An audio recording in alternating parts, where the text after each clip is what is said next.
Hi ladies, Dionysia here, wanting to take some time out with you today to share some thoughts I've been having lately about sisterhood.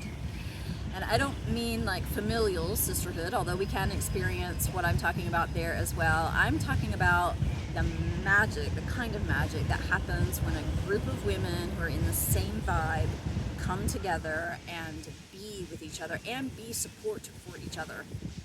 I was talking recently with a friend of mine who spent a significant portion of her life and career living in Qatar. And we were sharing our experiences of being around Arab women. In my background with studying Arabic music and dance, and in her background of having lived in an Arab country. And she was sharing about living there and being in the streets and seeing women completely covered. Because of cultural requirement, but then getting behind closed doors with them and the covers are off and they are just dressed to the nines underneath. And we were sharing a similar experience of Arab women being very smart, savvy kinds of women who are strategic in the way that they navigate the cultural requirements that they live within. Now, we as Westerners might look at that as restriction, and they might experience it that way or not. But in either case, they're very sharp and smart about how they're navigating their relationships with men and culture.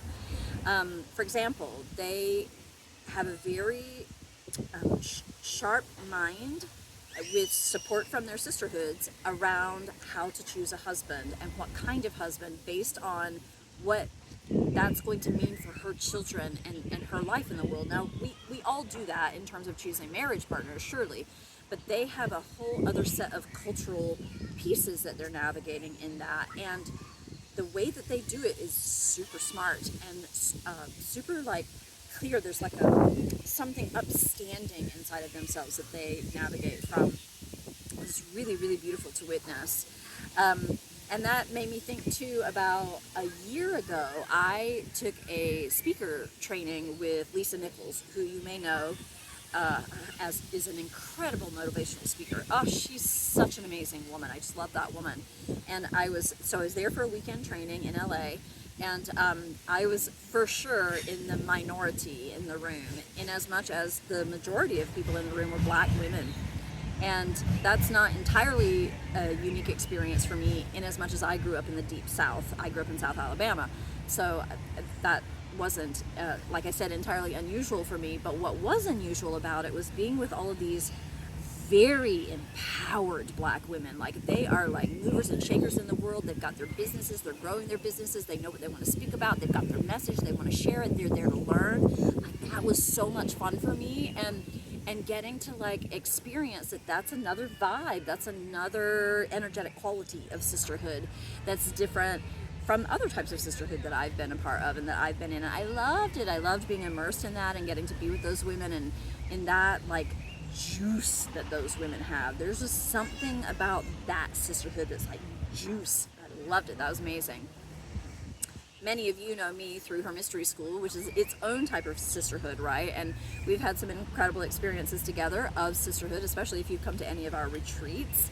And then another really special space of sisterhood for me is the Glastonbury tribe of women. Who put on the Glastonbury Goddess Conference, among other things. And there are men involved in that too, but I want to speak specifically about the women and the sisterhood there. In their training, their priestess training, the major thing that they're learning to do, and they have all kinds of elements and aspects to their trainings, but the major thing that they learn to do is embodiment, meaning they train in how to become in themselves an element, a face of the goddess, an aspect of the goddess, an animal being, a spirit of some kind. It's almost like channeling. It's a little bit like that. But to be embodied in that aspect, and they are brilliant at it. It is spectacular. And so their ceremonies are mega powerful, and I love it. It's one of the most beautiful ceremonial things that I've ever experienced. And I love that tribe. I love that sisterhood. I've had amazing experiences in that sisterhood over nearly 20 years of time. So maybe more like 15 years of time. and so my annual pilgrimage there personally has been really, really satisfying and growth promoting for me. And now to have so many women coming forward saying, hey, I want to go take this Avalon experience with you and come on pilgrimage with me has been super fulfilling and satisfying for me. Like we're going to be doing again next month. So if there are any of you who've thought about the Avalon pilgrimage and you've been kind of sitting on it, now's your time. There is room for about 2 more women to come with us, but we're feeling pretty full right now. Those 2 spots are still standing open until I have to close the window, which will be based on when accommodations close. Like there's going to come a moment where there won't be any place else to stay because it really does fill up. So if you've been thinking about it, if you've been sitting on it, now's your time. Book a call, get in with me. Let's chat it up. Let's see if we can get you there. It's going to be an amazing, amazing, incredible experience of tending to your sacred heart, alchemizing any pain from the past that's there, healing, tending to any heartbreak from past or now, and nourishing and revitalizing and strengthening your heart. And then we're going to move into the Goddess Conference where we're celebrating the Lover Goddess this year. So that's going to be about your heart, your womb, your body, your yoni, your lovership, your sexuality, your sensuality, how all of that is moving in you and in your world. And the more of us as women who are embodying that and being that, the more power we have, and the more power we have to rise as we continue to watch what's falling. What's going down in the world right now, ladies, we are the answering tide to that. If you're feeling it and you have been thinking this might be right for you, come on board. That sisterhood is amazing. It's powerful. It's going to be an incredible, incredible journey. And I'm also going to be having some more opportunities for you to deepen into this sisterhood with me that I'm creating here about embodiment of the feminine, with a new program that I'm going to have coming out for you very soon. That's just a little teaser for you right now, but you'll get all the details soon. And leave a comment in the comments below. Tell me about your favorite experiences of sisterhood or different tribes that you've been a part of or have participated in, and what sisterhood is for you in that way. Let's juice each other up. Let's share what sisterhood means to you.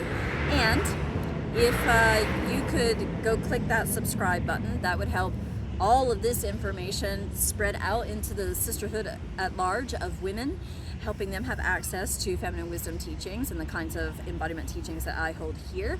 So if you could just click that subscribe button, that would really help to have that happen. It would be a way that you can contribute to other women getting into the sisterhood with us. And yeah, as always, I'm happy to be here with you, happy to take this time out with you and share this moment of sisterhood with you. And like I said, share with me what sisterhood moves in you. I'd love to hear about it. And until then, I send you loads of love from my heart to yours. Blessed be.